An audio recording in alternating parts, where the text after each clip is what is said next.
قوم کی حقیقی آزادی کی خاطر عمران خان پچھلے 50 روز سے قید کاٹ رہے ہیں۔ چیئرمین تحریک انصاف اور سابق وزیر اعظم عمران خان پچھلے 50 روز سے ملک کی سخت ترین جیل میں بنیادی سہولیات سے محروم جیل کاٹ رہے ہیں۔ عمران خان کو پہلے توشہ خانہ پھر سائفر کے جعلی کیسز میں گرفتار کیا گیا اور مزید گرفتار رکھنے کے لیے عدالتوں میں ان کے فیصلوں کی سماعت میں تاخیر کروائی جا رہی ہے۔ صرف اسلام آباد ہائی کورٹ میں عمران خان کے 13 کیسز تاخیر کا شکار ہیں، جبکہ یہی عدالتیں سزا دینے کے لیے روشنی کی رفتار سے تیز عدالتی کارروائی چلا رہی تھیں۔ عمران خان ان تمام تر ناانصافیوں کے باوجود اپنی قوم کے لیے ڈٹے ہوئے ہیں، کسی قسم کے سمجھوتے سے انکاری اور قوم کو بھی ڈٹ کر رہنے کا پیغام دے رہے ہیں۔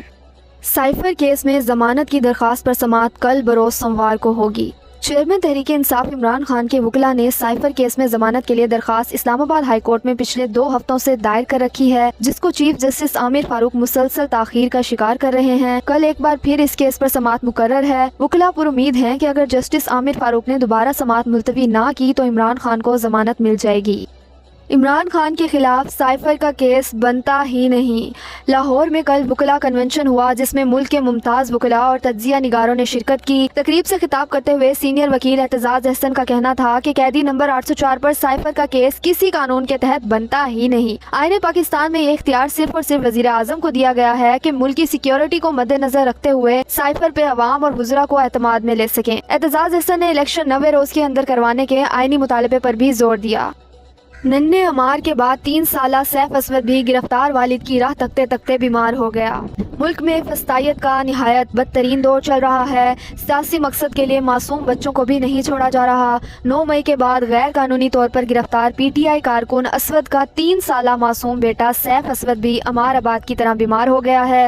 معصوم سیف اپنے والد کی راہ تکتا رہتا ہے اور ہر وقت والد کی یاد کی تکلیف سے گزر رہا ہے۔ معصوم بچوں کے جنازے اور والدین کی یاد میں چیخیں بھی طاقتور فیصلہ سازوں کے دل میں رحم نہیں ڈال رہی۔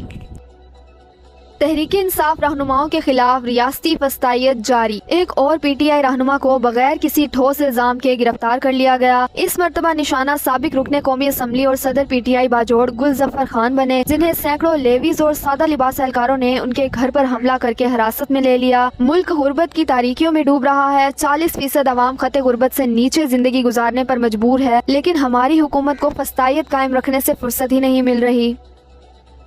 عمار فاروق کے جنازے سے گرفتار کارکنان تاحال لاپتہ۔ ننھے عمار فاروق کے جنازے پر بھی مقبوضہ کشمیر کی طرح کا کرفیو لگایا گیا۔ جنازے میں آنے والے تحریک انصاف کے 2 رہنما سیکریٹری اطلاعات لاہور اویس یونس اور ٹکٹ ہولڈر عبدالکریم خان اغوا کیے گئے، جنہیں اب تک کسی عدالت میں پیش نہیں کیا گیا۔ 9 مئی واقعات میں گرفتار پی ٹی آئی کارکنان کے خلاف کوئی ثبوت نہ مل سکا۔ 9 مئی کو ریڈیو پاکستان پشاور کی عمارت کو جلانے کے کیس میں عدالت نے اپنے فیصلے میں لکھا ہے کہ ابھی تک پولیس واقعے کی نہ کوئی C C T V footage record پر لائی ہے، نہ کوئی عینی شاہد ہے، نہ کوئی گواہ ہے اور نہ کوئی کال یا واٹس ایپ ریکارڈنگ ہے۔ عدالت نے مزید لکھا کہ عصمت اللہ، سدیس خان، سہیل، ذیشان اور عمر یہ سب چھوٹے بچے ہیں، ان کا ایسے جرائم سے تعلق مشکوک نظر آتا ہے۔ 9 مئی کے بعد چھوٹے بچوں تک کو گرفتار کر لیا گیا تھا اور مسلسل 5 ماہ قید رکھا گیا۔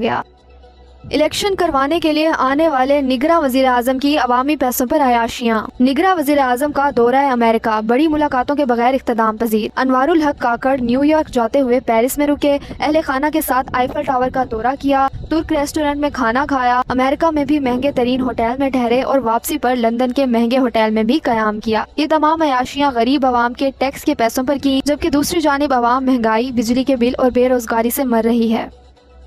پی ڈی ایم کی 1.5 سالہ حکومت نے عمران خان کا ہر فلاحی منصوبہ عوام سے چھینا اور ملک تباہ کر دیا۔ ورلڈ بینک کی پی ڈی ایم دور حکومت میں مچائی گئی تباہی کی رپورٹ پر رد عمل دیتے ہوئے رہنما تحریک انصاف فاروق حبیب کا کہنا تھا کہ نواز شریف کے بھائی شہباز شریف اور سمدی اسحاق ڈار نے ورلڈ بینک رپورٹ کے مطابق صرف پچھلے 1 سال میں غربت میں 40% اضافہ کیا ہے۔ 9 کروڑ 50 لاکھ پاکستانی غربت میں زندگی گزارنے پر مجبور ہیں۔ عوام سے عمران خان کا دیا گیا مفت علاج کا صحت کارڈ بھی واپس چھین لیا گیا۔